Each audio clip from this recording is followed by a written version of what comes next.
ตึ๊บ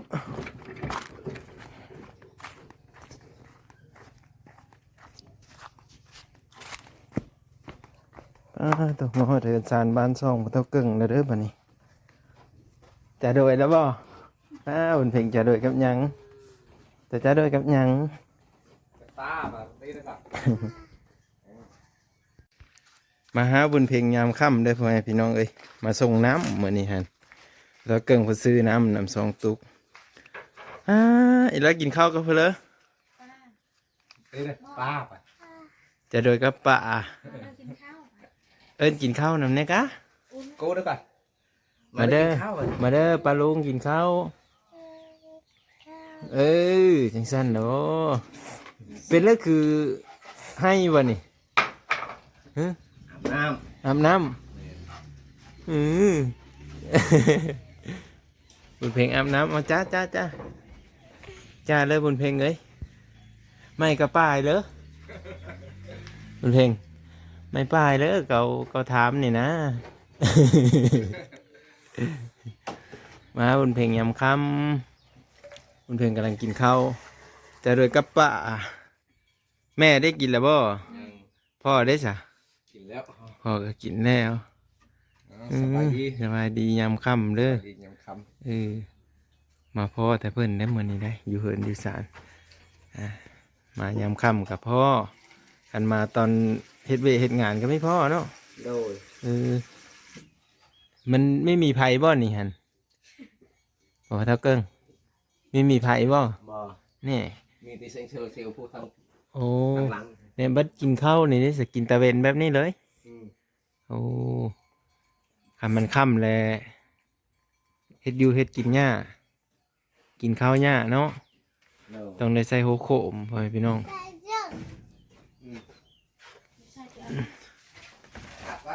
แอมบ่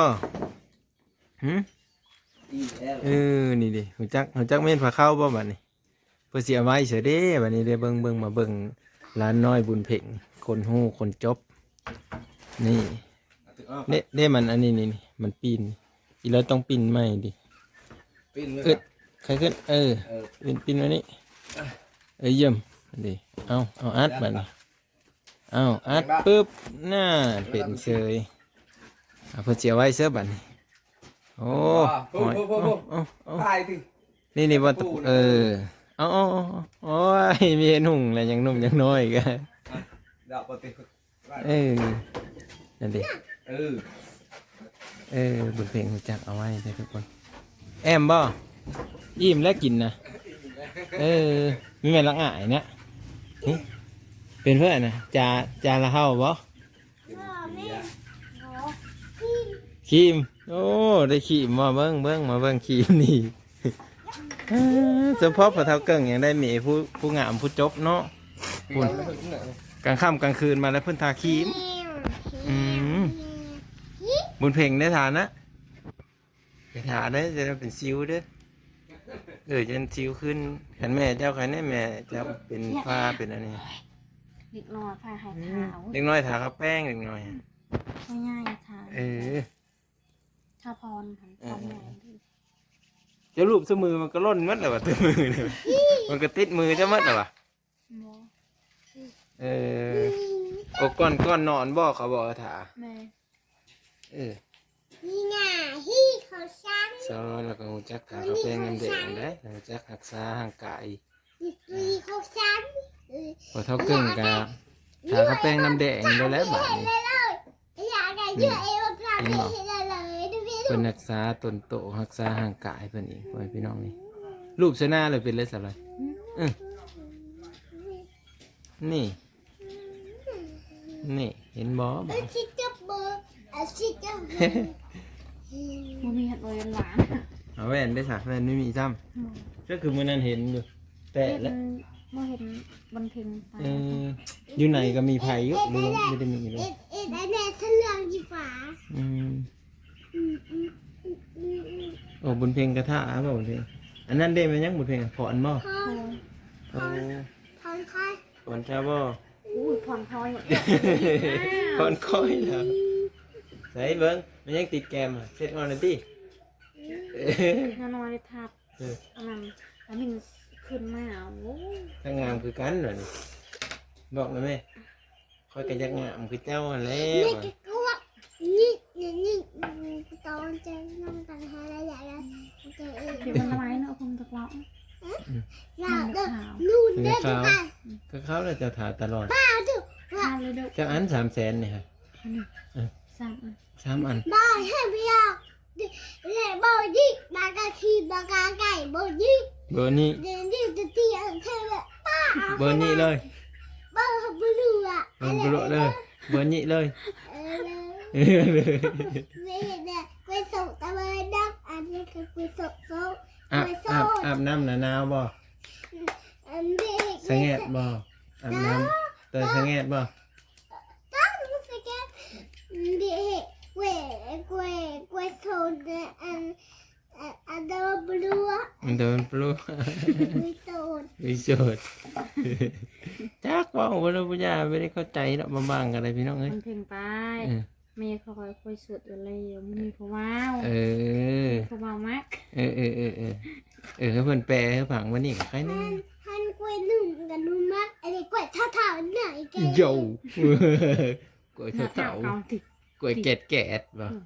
เท้า เว้าภาษาลาวเป็นบ่คุณเพ่งบ่เป็นปลายภาษาลาวเลยเอ้ย คือมันก็หลอกที่ทันที ฮึ น้ำตาไหล น้ำตาไหลฮึไปเฮ็ดได้คือน้ำตาไหลแม่ขี้ฮอดผู้บ่าวอีเลยบ่ฮึ แม่นแล้วนี่นะแม่นแล้ว เป็นเพื่อเอาอาบน้ำไปซื้อกับสีน้ำตาไหล คอยอาบน้ำเลยเด้อ กินแล้วน้อง ใช่น้องเหรอ น้ำตาไหลเลย เอ้าน้องนอนนะไปใช่เบิ้งสีอูมเหรอนี่เอารถไถมาเอาข้างในแล้วบนเพลงนอนรับไอ้กับสีอูมเหรอเลยถ้าเบิ้งบนเพลงบ่เห็นน้อง มื มื อ อ อื่ อื่ น น ก็ทายจะมาที่คุณมาตะกินกอกก็ทายนางเด็กนะ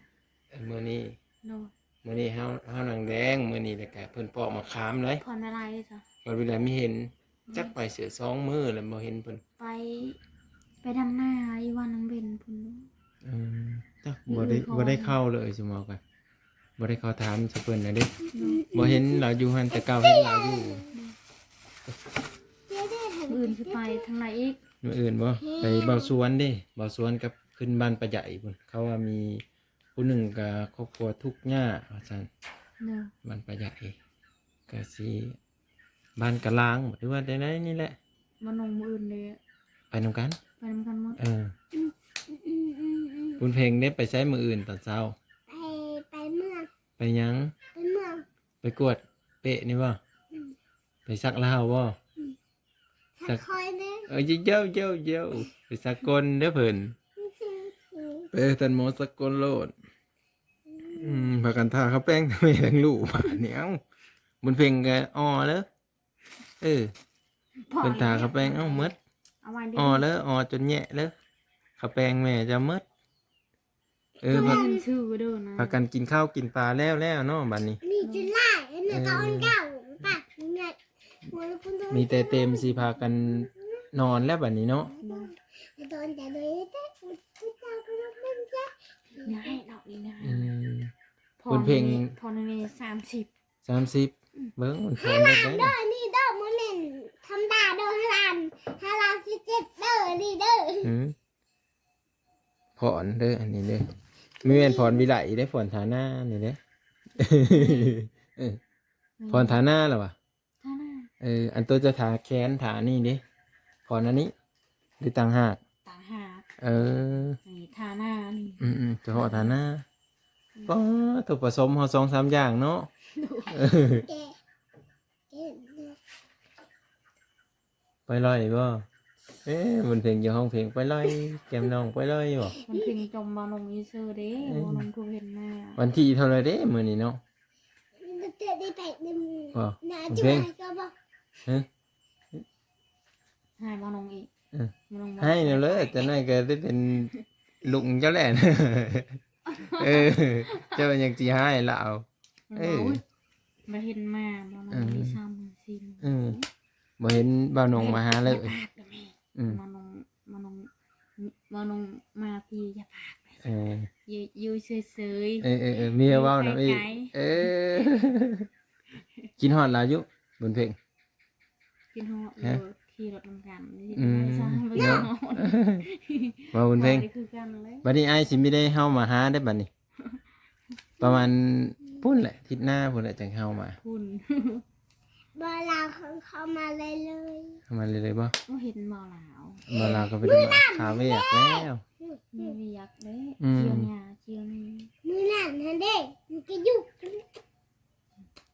มือนั่นฮัน เมื่อเลยเด้อย่างสิได้ซื้อไปทัดโพดเมื่อวานนี้ว่าสิซื้ออันสายคอมาให้บุญเพ่งมีเห็นสายคอ ใส่คอมัน กลางเว้นเขาปิดเพอเขายังบ่ทันเริ่มเด้ อืม ไกลทัดโพนน่ะ นี่อยากได้แบบนี้ ไปจนขี่รถจนเมารถ อยู่ตลาด อยู่ตลาดอยู่เมืองชนนี่ มีแต่ว่าไปพุ่นแล้วว่าสิซื้อมาให้ว่า นี่ ว่าสิหาเลอะตัวงามๆเพิ่นมีเห็น ก็เลยไม่ได้ซื้อมาให้บุญเพ็งซ้ำใส่ขอแต่สิได้ไปซื้ออยู่นี่แหละอยู่เมืองนี่แหละ เดี๋ยว นั่นแค่เลยกูจะอีโบตัวไก่อะตัวไก่ปิ้งตัวไหนไม่จะอีตัวใจหุ่นนี่ คนกัน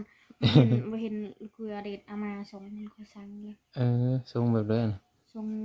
ทรงขายาวบ่ แม่ นุ่งหนาวเนาะ กูสั่งเยอะกูสั่งเยอะ5,000ไม่เจ็ดวันกา5,000ไม่ไงแกกูสั่งเยอะ บุญเพ็งได้บุญเพ็งก็สร้าง แม่ค่ะคอย นี่เลย พอได้นุ่งเนาะ ฉัน คอยมีส่งขยะ แล้วไว้ นี่เลยมัน แม่ บ่ลา ค่ะฉัน อย่าเฮ็ดแม่ มีแพงว่าแม่น่ะแพงเป๊ะอยู่บ่เพิ่นมีแพงแม่เด้อ ตอนนั้นฮะอันนั้นพอเพิ่งหายคอย แล้วเพิ่นนี่เด้ เจ้าเฮือนเจ้าอยู่รถ คอยมีเฮือน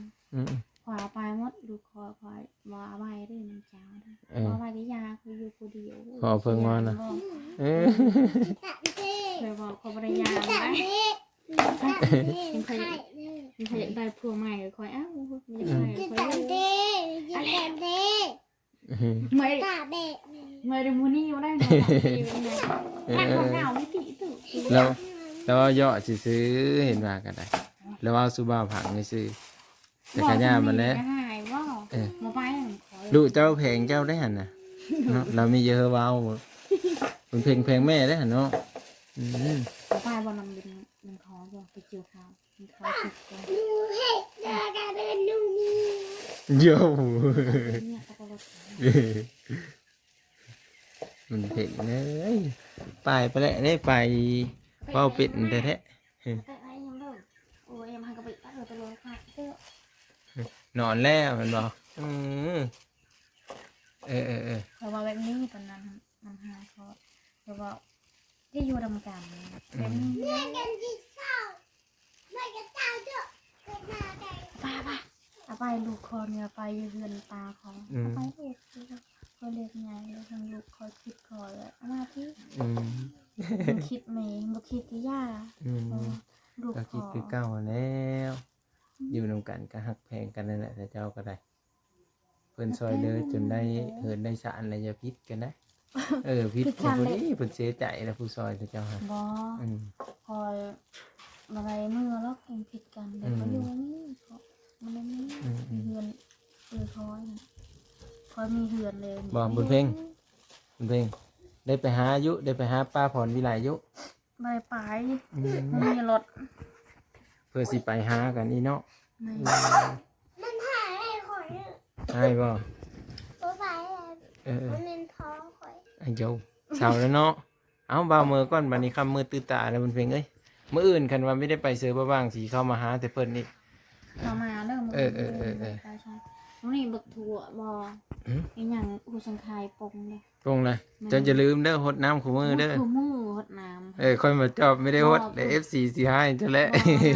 ผักหอมหันบ่ลงให้หันคอยหดคือมือ เออ ไม่ได้หอบนะ อันนี้ได้หดอยู่บ่หดเด้อมันเวงเด้อหดได้มื้ออื่นเด้อมื้ออื่นใส่ขอน่ะบ่แม่นแก้แล้วบ่ ที่คอ หาดนะ ที่นั่นอะไรยังมีอันบ่มีคือว้าว หาดแล้วใส่ขออ่ะ ย่านแล้วปะ นบเด้อนบเด้อแมลงเด้อสาธุอันนี้เด้อ น้องคอยเห็น เจ้าก็นบก่อน น้องไอ้กาตาปลาเดินเด้าอยู่ เอ้ยเด้ออย่าลืมนบเด้อแมลงเด้อ ไอ้กาตาปลาเด้อ เอาไปกลับก่ น้ อ อน ง มัน ฟ้า บ๊ายบายก่อน ซื้อน้ำยาเด้อ น้ำยาเพิ่น ทำบ่ลงมีเงินซื้อให้ความยาแล้วสิซักเครื่อง น้ำยาปลาพนุ่มบ่ ยังกาหัวเด้อยังกาเอาแกหอ จึงปลาแหละดีจึงปลาแหละจึงใส่คอไอ้เลยบ่ เจอ บุญเพ่งฟังไอ้เว้าก่อนคั